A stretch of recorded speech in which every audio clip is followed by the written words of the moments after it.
Buenas, vamos a comenzar ahora con el estudio de nuestra tercera unidad correspondiente a las fuentes de información. El mundo actual está muy globalizado y por ello la información es cada vez más importante. Hace unos años la información era mucho más limitada, ya que existían muy pocas fuentes de información y casi todas llegaban desde un entorno cercano. Con la llegada de las nuevas tecnologías ha aumentado el número de generadores de información, surgiendo nuevos tipos de fuentes. Entonces, en esta unidad vamos a hablar sobre la clasificación de las fuentes de información.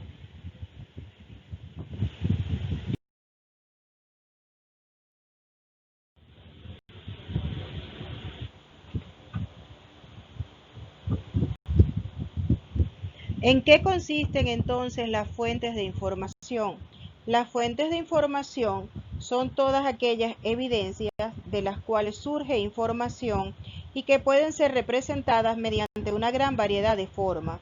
Muchas de estas fuentes de información también son capaces de cambiar de un soporte a otro, siendo mucho más versátiles, como veremos posteriormente.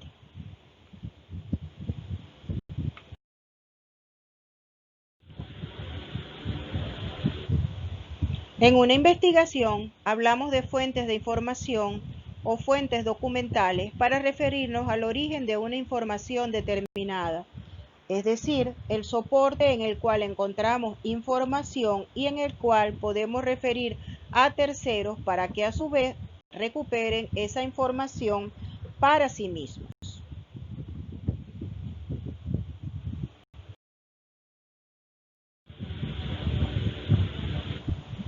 De tal manera que las fuentes de información son diversos tipos de documentos que contienen información para satisfacer una demanda de información o conocimiento. Es decir, que su principal función es facilitar la revisión de la literatura en relación con un tema determinado.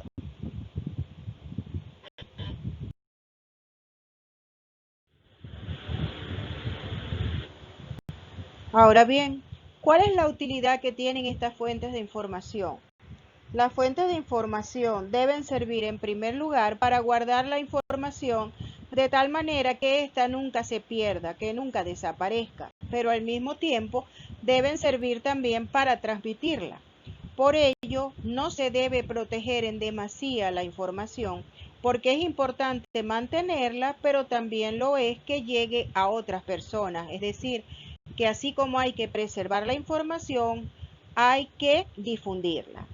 Además, se debe tener en cuenta que dentro de los tipos de fuentes de información existen distintas especialidades dependiendo de para qué se utiliza esa información. Por ejemplo, no son iguales las fuentes de información que utiliza un periodista a las fuentes de información que utiliza un académico, por lo menos en mi caso, un profesor.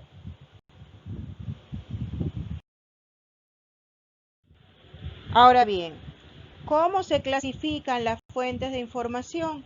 Las fuentes de información se pueden clasificar atendiendo a distintos criterios.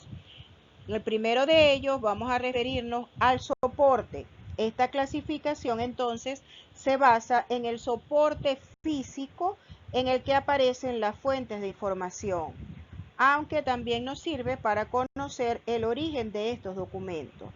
Los tipos de acuerdo a esta clasificación son los siguientes. Tenemos las fuentes de investigación escrita, que consiste en los típicos papeles escritos donde podemos encontrar los libros o documentos antiguos, por mencionar solo algunos. También pueden ser gráficos, por ejemplo, tablas de datos y estadísticas en las que podemos encontrar valores numéricos informativos. Pueden ser iconográficos, que consisten en documentos constituidos fundamentalmente por algún tipo de imagen, como pueden ser pinturas, fotografías o ilustraciones. También pueden ser cartográficas, ya que los mapas pertenecen a esta fuente de información, por ejemplo, un mapa. Materiales. El resto de las fuentes de información pueden ser también materiales, como por ejemplo un edificio o un objeto personal también puede representar una fuente de investigación. Y tenemos por último las orales, es decir, un tipo de información cuyo soporte no es material, como pueden ser las entrevistas o los discursos. Además, pueden ser directas o indirectas, entre las cuales tenemos, por ejemplo, las grabaciones.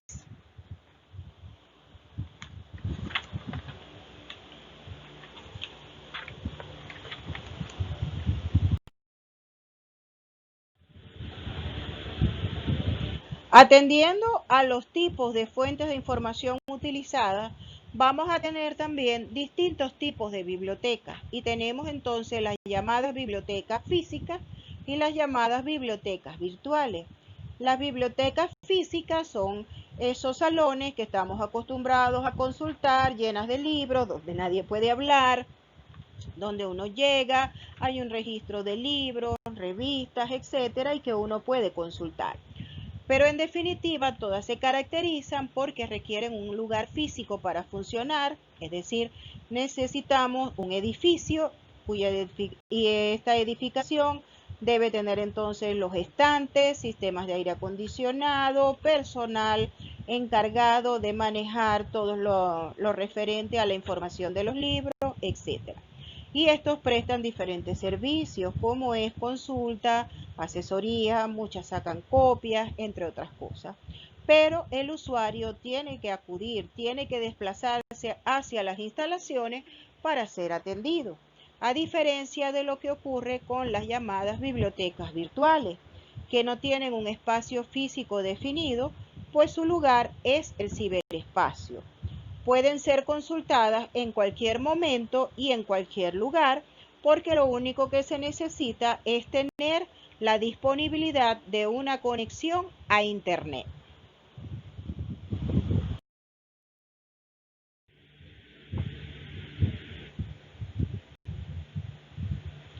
Según el nivel de la información, las fuentes de información se pueden dividir por la forma como recibimos el mensaje, si esto ocurre de primera mano o si ha pasado por otras manos antes de llegar hasta nosotros. Este tipo de clasificación es muy importante para ver si la información, es confiable o no, ya que las fuentes primarias son mucho más fiables que las secundarias, al ser de primera mano.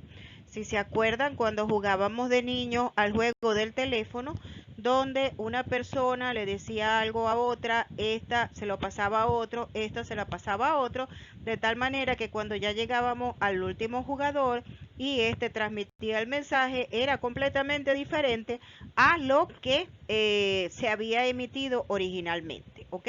Igual ocurre con la información a medida que va pasando por los diferentes tipos de fuentes.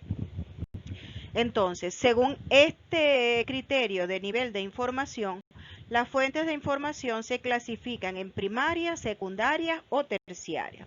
Las fuentes primarias hacen referencia a la información que recibimos de primera mano, es decir, que la información proviene directamente del autor o viéndola, observándola directamente en el momento en que sucede.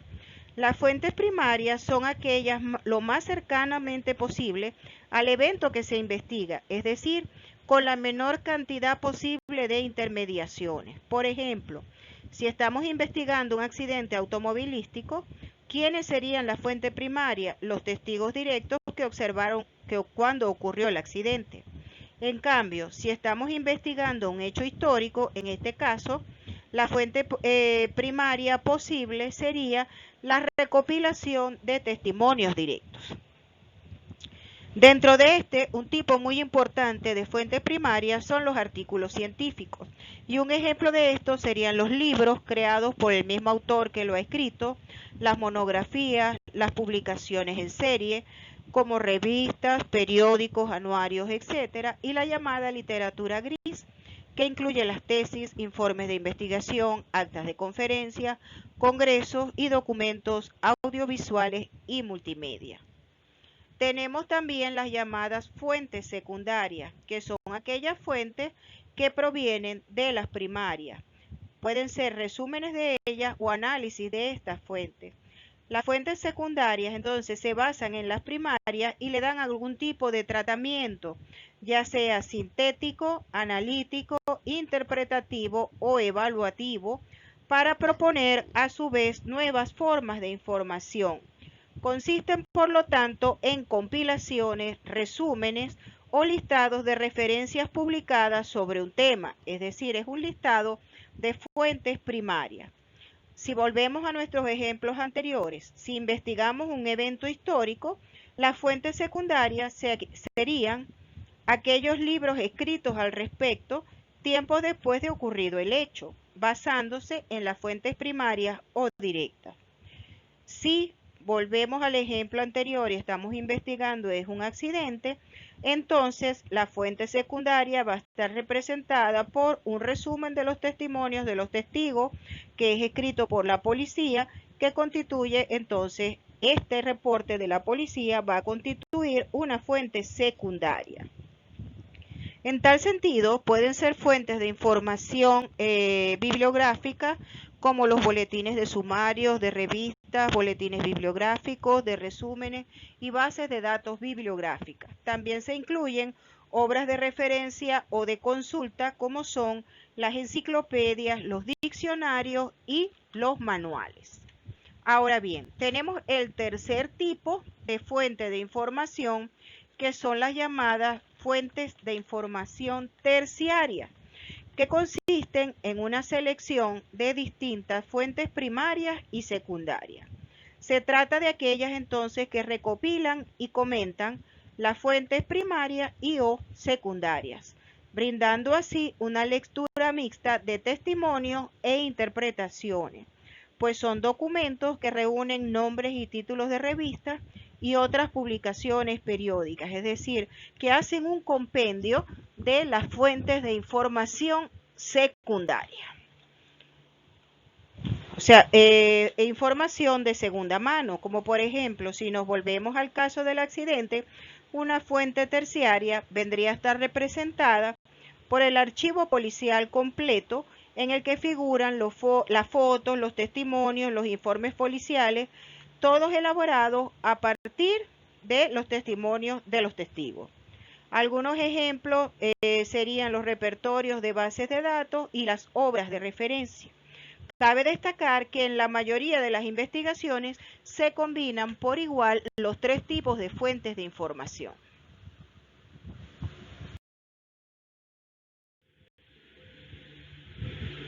Vamos a hacer ahora una evaluación de las fuentes primarias de investigación. ¿Qué ventajas y qué desventajas presentan ellas? Como ventajas tenemos que es información de primera mano, es información virgen que no ha sufrido ningún tipo de modificación ni de contaminación, viene directamente del origen. La desventaja es que puede ser objeto de una apreciación crítica. ¿Cuándo la debemos usar? En cualquier proceso de investigación, y constituyen ejemplos de fuentes primarias, como lo decíamos anteriormente, los libros, artículos científicos, las tesis, las patentes, trabajos presentados en conferencias, opiniones emitidas por expertos, películas, publicaciones oficiales y los sitios web. Aquí aparecen los artículos científicos destacados en rojo, porque son una de las principales fuentes de información primaria que vamos a trabajar en que vamos a manipular, mejor dicho, en la actividad investigativa de nuestra área.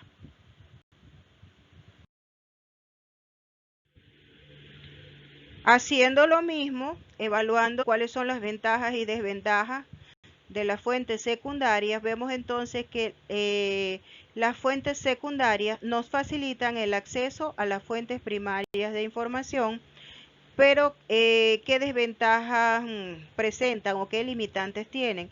Y es que la persona debe familiarizarse con el uso de las bases de datos, que ya vamos a ver más adelante en qué consisten, y también está limitado por la cobertura que tiene dicha base de datos. ¿Y cuándo debemos utilizar las fuentes secundarias? Pues simplemente para ubicar fuentes primarias de información. Son ejemplos de fuentes secundarias, entonces, algunos sitios web, las bibliografías, las enciclopedias, los índices, los censos, los anuarios, los atlas, los diccionarios, y acá aparecen resaltadas en rojo las bases de datos en línea o en CD-ROM, son las que vamos a mencionar más adelante en el transcurso de la clase.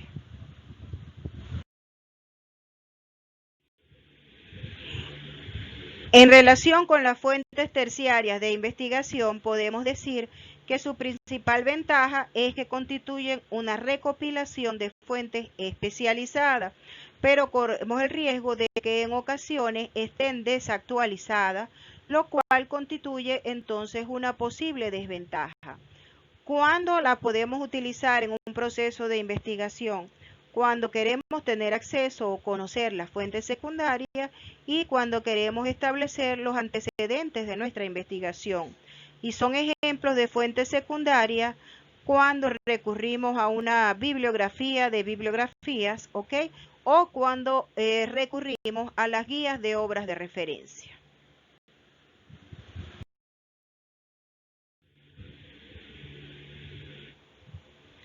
Otra forma de clasificar las fuentes de información es de acuerdo al nivel de especialización de la información que ofrecen. Las fuentes de información pueden dividirse dependiendo del nivel de especialización de los datos, pudiendo ser más genéricos o más enfocados hacia la especialización. Y según este tipo, tenemos entonces las siguientes clases de fuentes de información.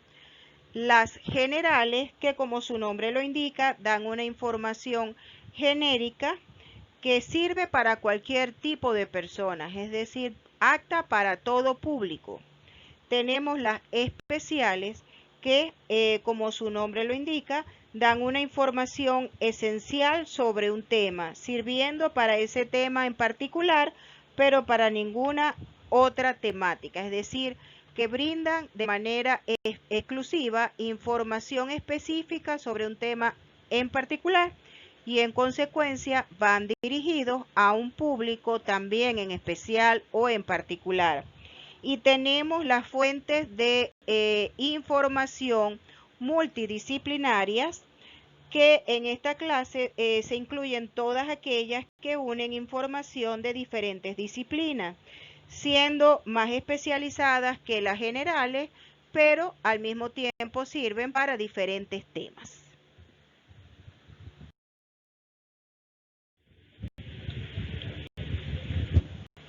Las fuentes de información entonces también pueden ser clasificadas atendiendo a la naturaleza de la información que suministran. Tenemos en primer lugar las informativas.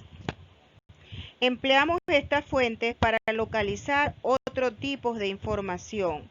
Incluye, por ejemplo, manuales de obras de referencia que explican tipologías de fuentes de información y también repertorios de obras de referencia.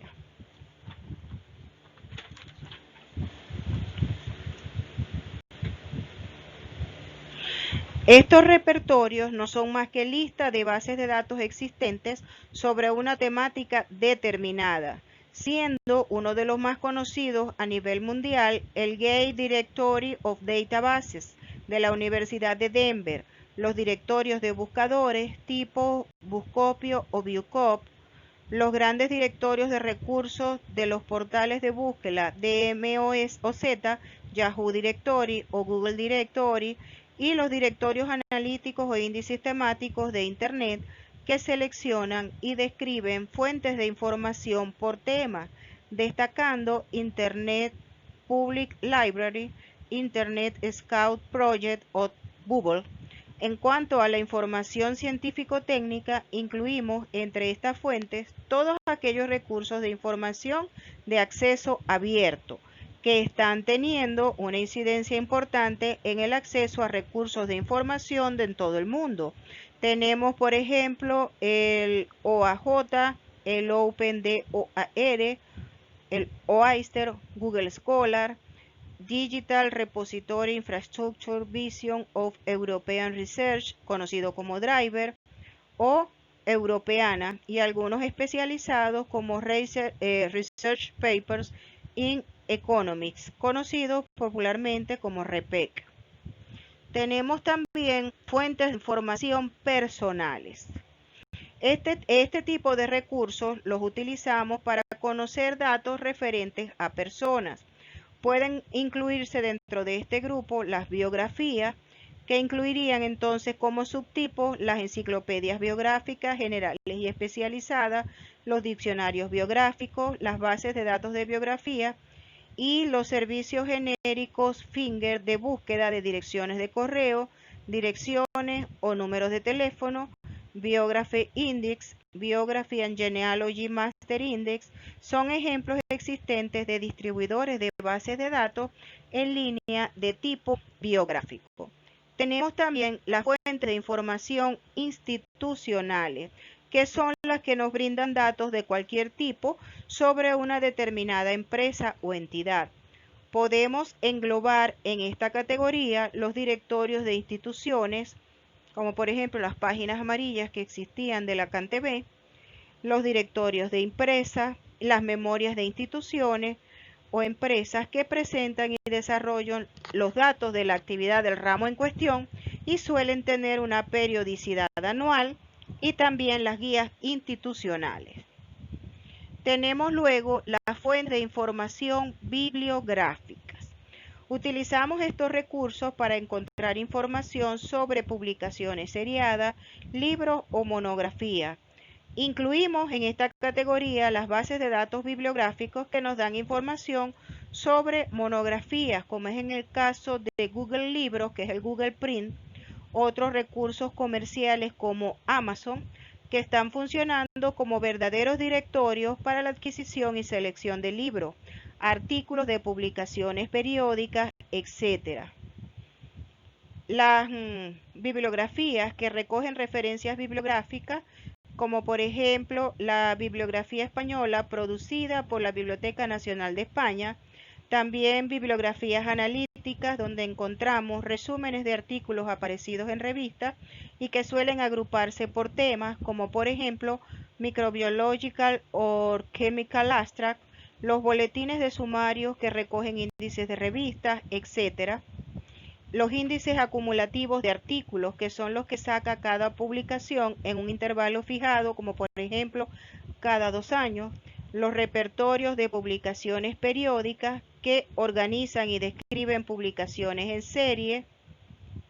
Los índices de citas, paquetes de revistas electrónicas que han cambiado el panorama de la investigación, como ScienceDirect, EBSCOonline, Emerald. Los catálogos de biblioteca tipo Ariadna o catálogos colectivos que añaden valor a la búsqueda, como el catálogo colectivo del patrimonio bibliográfico o CCPB, el catálogo colectivo de bibliotecas nacionales europeas, por mencionar solo algunas. Otras fuentes de información bibliográfica son los catálogos de editoriales y distribuidores y los boletines de críticas y reseñas bibliográficas. Tenemos también las llamadas fuentes de información documentales, que nos muestran información de un documento específico y, si es posible, algún tipo de consulta, y si esta es o no restringida a un determinado tipo de usuario.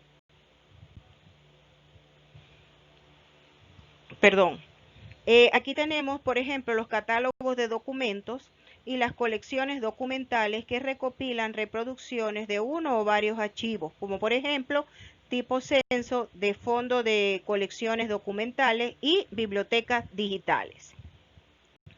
Tenemos también fuentes de información lexicográfica, es decir, sobre términos.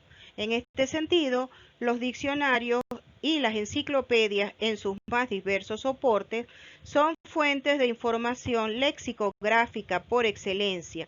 Los tesauros y los glosarios, vocabularios seleccionados y explicados, son igualmente fuentes de información lexicográfica. Los principales bancos y bases de datos lexicográficos a nivel internacional, tenemos muchos, y uno de los más utilizados por nosotros es el de la Real Academia Española, la REA, ¿ok? Tenemos también las fuentes de información geográficas. Las empleamos para obtener datos acerca de un lugar determinado. Englobo en este tipo de fuentes los mapas, los planos, atlas, guías geográficas, los denominados estados del mundo, diccionarios geográficos, enciclopedias generales y también los servidores de información geográfica tipo SIGNA, como mantenidos por el Instituto Geográfico Nacional, MapQuest Map o Virtual Tourist. O sea, todas estas son ejemplos de fuentes de información geográfica. Tenemos también las llamadas fuentes de información histórica, que nos dan a conocer los acontecimientos sucedidos en cualquier ámbito o disciplina a lo largo de la historia.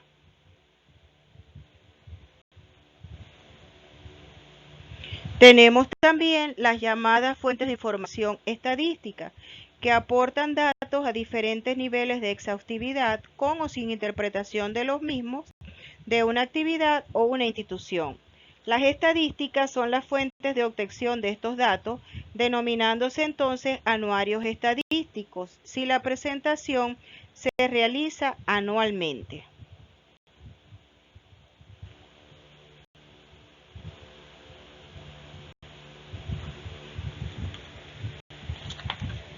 Continuando en esta clasificación, tenemos las fuentes de información normativas, que nos sirven para encontrar normas legales y hacen referencia a este ámbito las publicaciones generadas por organismos legislativos.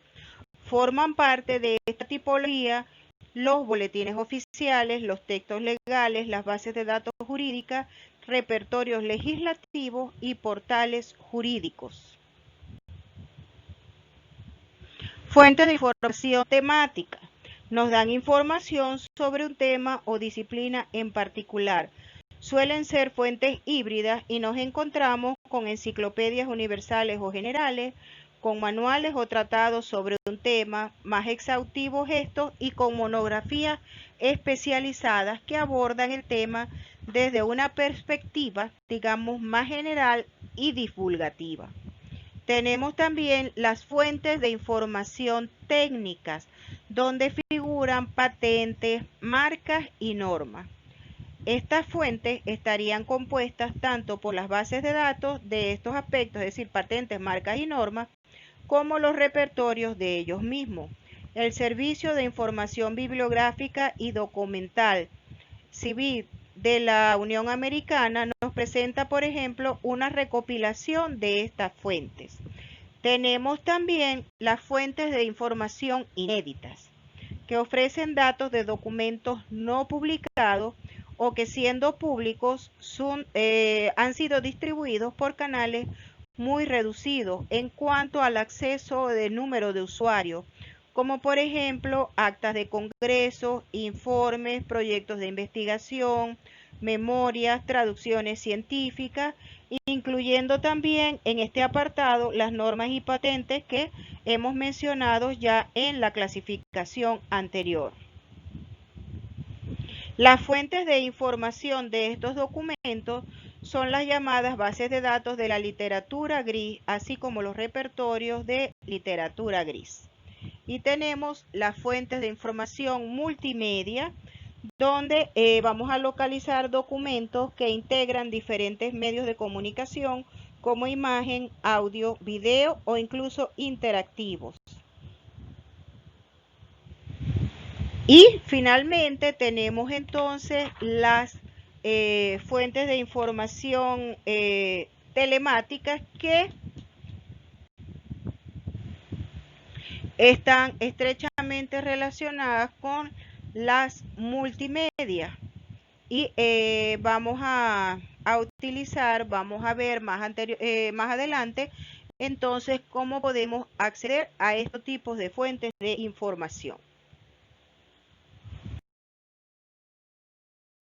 Digamos entonces que una fuente de información primaria podía estar representada por un artículo científico. sobre todo cuando esté publicado directamente por el autor. Aquí tienen un artículo que trata sobre la susceptibilidad antimicrobiana de una bacteria que es Staphylococcus aureus. De hecho, el título del artículo en inglés se refiere a la susceptibilidad antimicrobiana y diseminación policlonal, de cepas de Staphylococcus aureus. Este artículo fue publicado por su querida profesora, la profesora Maribel Castellano, conjuntamente con el profesor Armindo Peroso, la magíster Ana María Parra, la profesora Mesaria Ginestre y la profesora Gresleida Rincón. Este artículo fue publicado en el año 2014 en la revista chilena de infectología en el volumen 31, número 2, y aquí ven entonces el número de páginas y el DOI correspondiente al artículo. Y ven entonces cómo es un artículo de libre acceso y aquí está colocado a manera de información y de ejemplo el abstract o resumen de dicho artículo. Vale destacar que siempre que pueda voy a utilizar material de mi autoría para poderles ejemplificar los diferentes contenidos que les estoy presentando. Entonces, de una fuente de información secundaria serían las bases de datos que vamos a aprender digamos, a intentar aprender a manejar en el transcurso de esta asignatura, como son Medline, PubMed, Lila, Cochrane, entre otros, ¿ok? En estos en estas bases de datos, donde nosotros vamos a buscar, que son las llamadas fuentes secundarias, podemos entrar buscando con una serie de palabras clave, es decir, palabras específicas que nos van a permitir delimitar a nosotros el tema de investigación, como en este caso, resistencia antimicrobiana de Staphylococcus aureus, y la página nos va a desplegar entonces una lista de resultados de investigación. Fíjense que con estas palabras clave en esta base de datos de PubMed nos consiguió aproximadamente 68 artículos, ¿ok? Y de estos 68 artículos nos da entonces el nombre del artículo, nos da los autores, ¿ok? El volumen y número año de la revista, etcétera.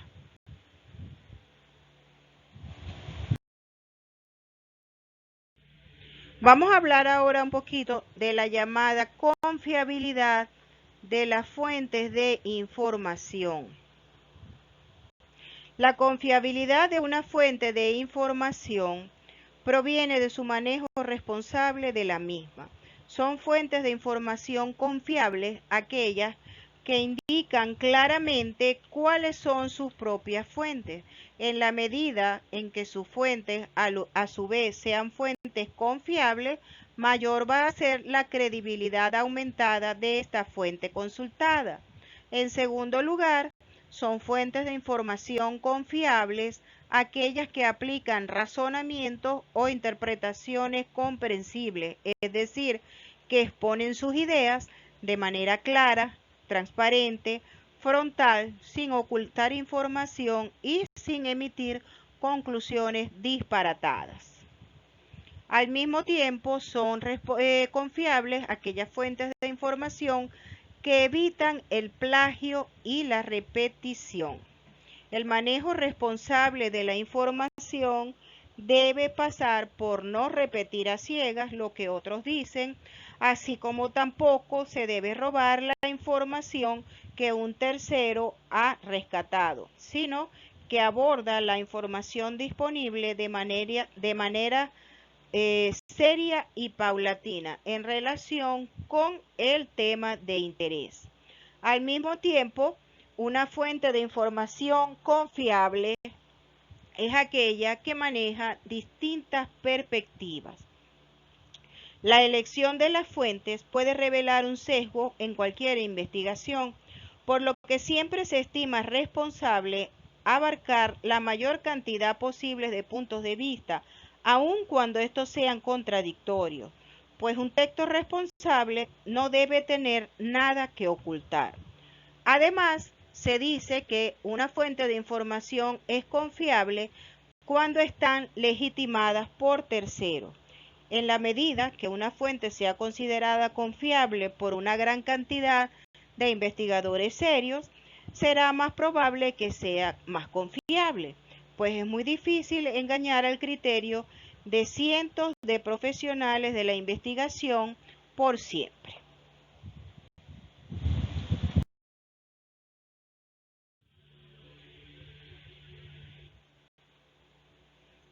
Ya hemos mencionado varias veces en distintas clases el acceso a las llamadas bases de datos. Pero entonces, ¿qué es una base de datos o un banco de datos? Es un conjunto de información perteneciente a un mismo contexto ordenada de manera sistemática para su posterior recuperación, análisis y o transmisión. Actualmente existen muchas formas de bases de datos que van desde una biblioteca hasta los vastos conjuntos de datos de usuario de una empresa de telecomunicaciones. Las bases de datos son el producto de la necesidad humana de almacenar la información, es decir, de preservarla contra el tiempo y el deterioro, para poder acudir a ella posteriormente. En este sentido, la aparición de la electrónica y la computación brindó el elemento digital indispensable para almacenar enormes cantidades de datos en espacios físicos limitados, gracias a su conversión en señales eléctricas o magnéticas. Ahora bien, por esto es que la mayoría de las bases de datos se encuentran en formato electrónico. El manejo de las bases de datos se lleva a cabo mediante los llamados sistemas de gestión, llamados DMBS por sus siglas en inglés, que simplemente quiere decir gestores de bases de datos, que nos van a permitir almacenar y posteriormente acceder a los datos de forma rápida y estructurada. En esta tecnología se halla el principio mismo de la informática. En la configuración de una base de datos se pueden seguir diferentes modelos y paradigmas, cada uno dotado de características, ventajas y desventajas o dificultades, limitaciones, haciendo énfasis en su estructura organizacional, su jerarquía, su capacidad de transmisión o de interrelación. Esto se conoce como modelos de bases de datos y permiten el diseño y la implementación de algoritmos y otros mecanismos lógicos de gestión según sea el caso específico.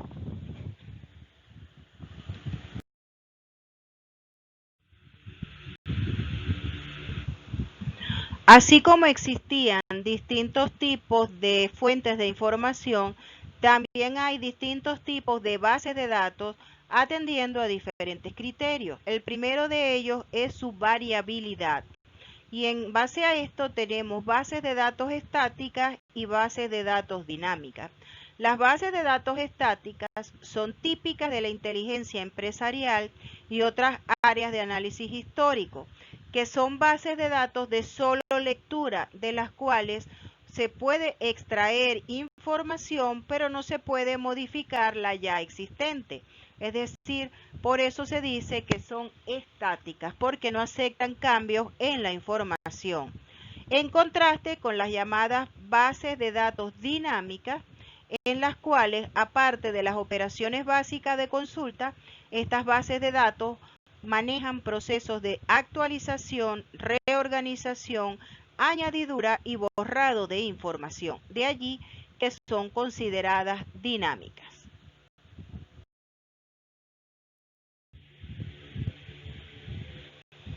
Tenemos entonces que podemos clasificar también a las bases de datos según su contenido. Y hablamos de bases de datos bibliográficas cuando contienen diverso material de lectura, como libros, revistas, etcétera, ordenados a partir de información clave como es, por ejemplo, los datos del autor, del editor, el año de aparición, el área temática, el título del libro, entre otras muchas posibilidades.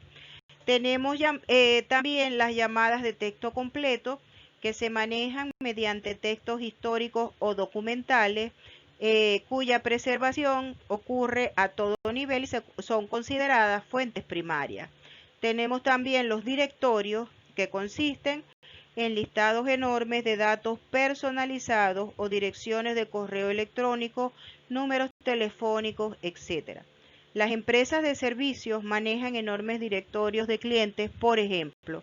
Las especializadas son bases de datos de información hiperespecializada o técnica, pensadas a partir de las necesidades puntuales de un público determinado, que es el que va a consumir dicha información.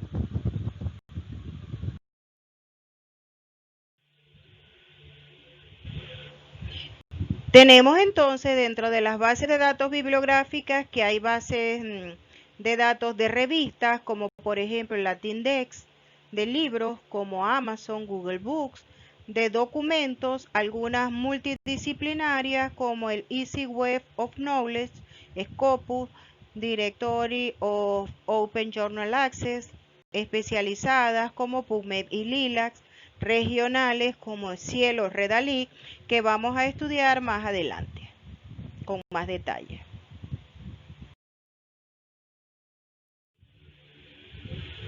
Entonces, de acuerdo con la organización de la información, así como hablábamos de tipos de fuentes de información primarias y secundarias, también tenemos bases de datos primarias y secundarias. Dentro de las bases de datos primarias podemos señalar a Medline, PubMed, Embase, Lilac, Lipex y Cielo.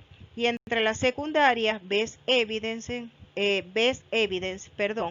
Cochrane Library y la base de datos PCC de Fisterra.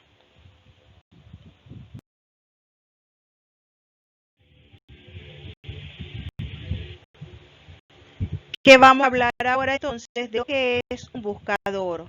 Un motor de búsqueda o un buscador, como se les conoce popularmente, es un sistema informático que nos permite la búsqueda de archivos almacenados en servidores web. Consisten en un tipo de software, es decir, en un programa que organiza índices de datos en función de una serie de palabras clave que suministra el usuario. Una vez que el usuario introduce ciertas palabras clave, el buscador realiza su trabajo, es decir, efectúa una búsqueda y presenta una lista de direcciones URL en las cuales el usuario puede acceder entonces al fichero más relevante de acuerdo a sus intereses. ¿Y qué son estas direcciones URL? Eso corresponde a las siglas en inglés de un localizador uniforme de recursos, es que como se abrevia en inglés. Uniform Resource Locator, ¿ok?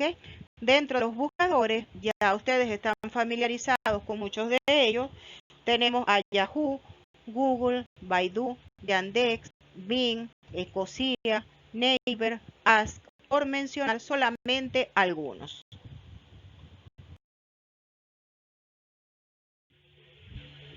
Vamos a hacer mención primero a Google. Google es el buscador más utilizado a nivel general. Tiene variadas herramientas que son de gran interés para la mayoría de los usuarios, como son los alertas, los blogs, etc. Se originó en el año, se creó en el año de 1998, contiene alrededor de 3.000 millones de páginas web, recibe aproximadamente 200 millones de consultas al día y tiene una particularidad, que es la facilidad de uso. Sin embargo, tiene una gran desventaja.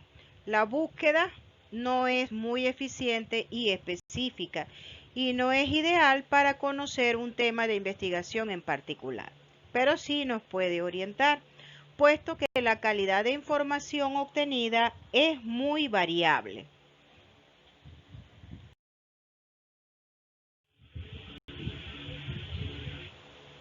Para solventar las limitaciones o desventajas que mencionamos en el caso de Google, en relación a la calidad de la información obtenida, surge entonces el llamado Google Académico o Google Scholar, que es el buscador de Google especializado en documentos académicos y que surge poco tiempo después que el Google original. Este surgió en el 2004.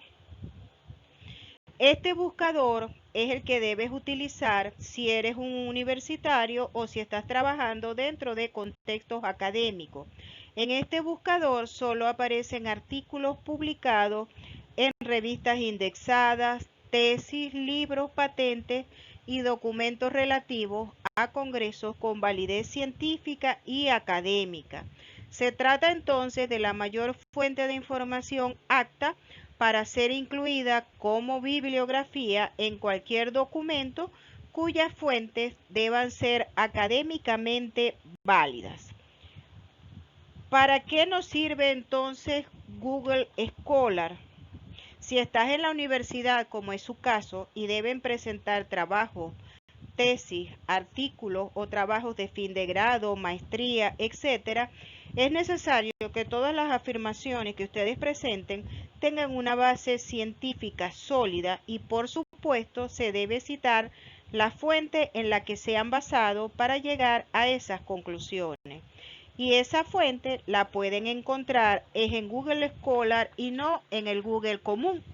Ahora bien, los resultados que aparecen en las páginas de Google Scholar ya están pensados para que puedan capturarlos con el gestor de referencias que estén utilizando, que más adelante también vamos a mencionar, pero por mencionarles algunos de los más populares son Zotero, RefWorks o Mendeley, con lo que las citas se van a crear automáticamente y también incluso la bibliografía, el programa se las va a elaborar de manera automática, incluyendo todas las referencias que hayan utilizado en el trabajo.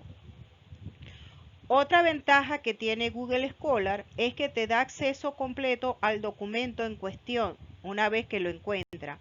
O si no, a la parte del contenido que te interesa. Así te ahorras muchas visitas a las bibliotecas y permiten acceder a contenidos que difícilmente pudiéramos conseguir de otra forma.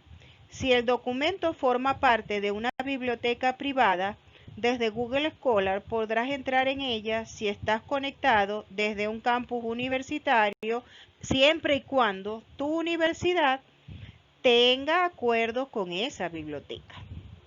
Si eres autor de un material académico y te interesa especialmente que el contenido que has creado aparezca indexado en Google Scholar, para ello tienes que crear una ficha de autor y liberar tus artículos desde la misma ficha. Si los artículos están publicados en revistas indexadas, Google los va a encontrar y tú debes entonces simplemente asignarlos a tu ficha. En esta ficha, a partir de ella, podrás realizar el seguimiento de todas las citas que reciben y van a tener un inventario con todos sus trabajos publicados, generando las respectivas estadísticas y gráficos. De hecho, el algoritmo que ordena los resultados de Google Académico es similar al de Google, pero incluye además la relevancia del documento, es decir, el número de veces que se ha citado, que es entonces la característica que se utiliza para medir la relevancia.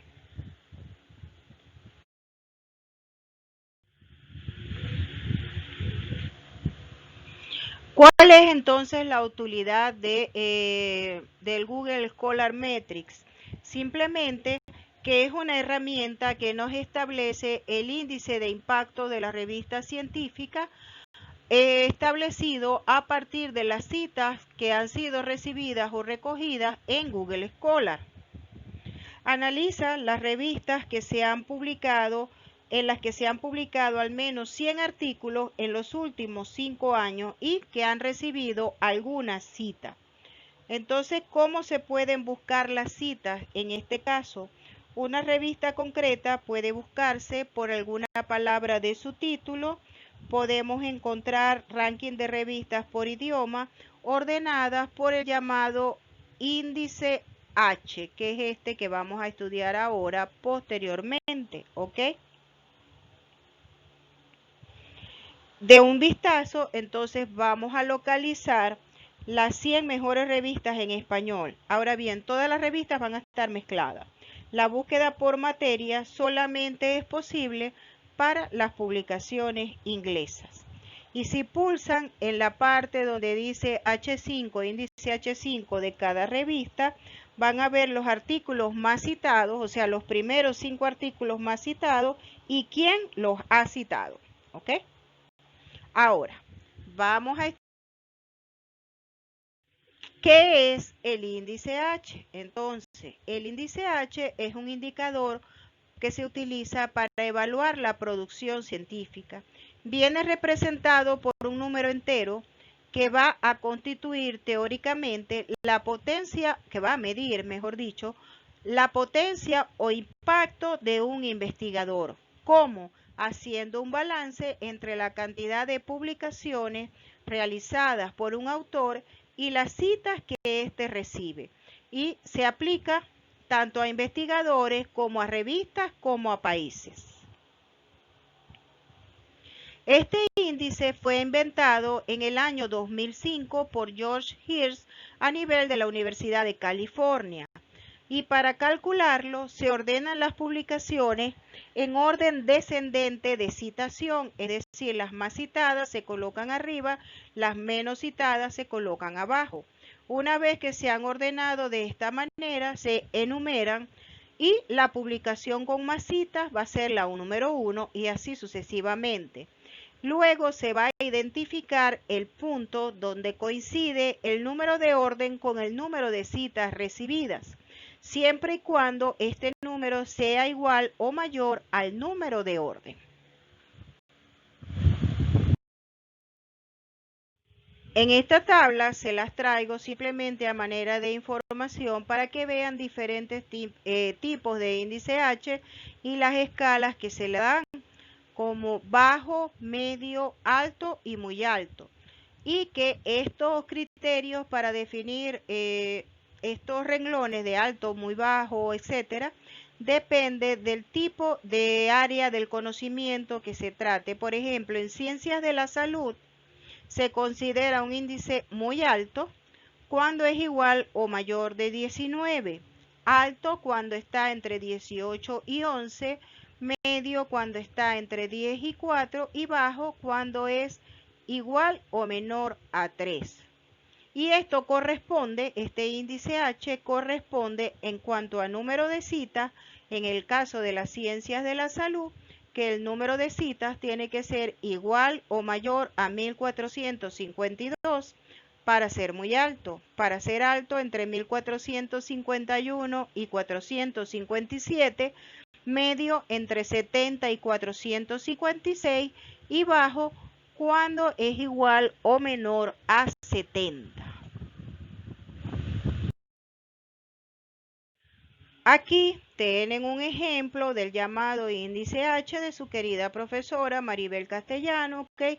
Donde aparece entonces la foto de la profe, los datos de la profe y aparecen entonces los títulos de las publicaciones, ¿ok? Ordenadas de mayor, como les decía, la que ha recibido más citas primero y luego la que ha recibido, o sea, en orden descendente hasta llegar a la que ha tenido menos citas, ¿ok? Y se determina entonces el llamado índice H. Fíjense que el índice H en este caso es de 11. Quiere decir que de las publicaciones que yo he hecho, hay 11 que han recibido por lo menos 11 citas. Eso es lo que quiere decir el índice H.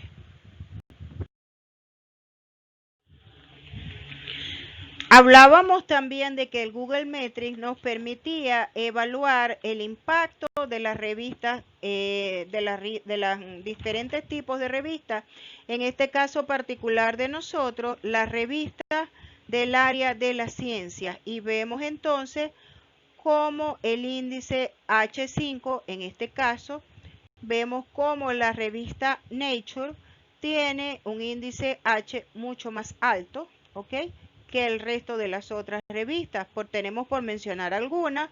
En segundo lugar, el New England Journal of Medicine, Science, The Lancet, Cell, Proceedings of the National Academy of Science, Journal of Clinical Oncology, Physical Review Letters, Nature Genetics y JAMA, The Journal of the American Medical Association. ¿Ok? Entonces, esto nos permite a nosotros medir el posible impacto que tienen las revistas y sus publicaciones dentro de la comunidad científica en general.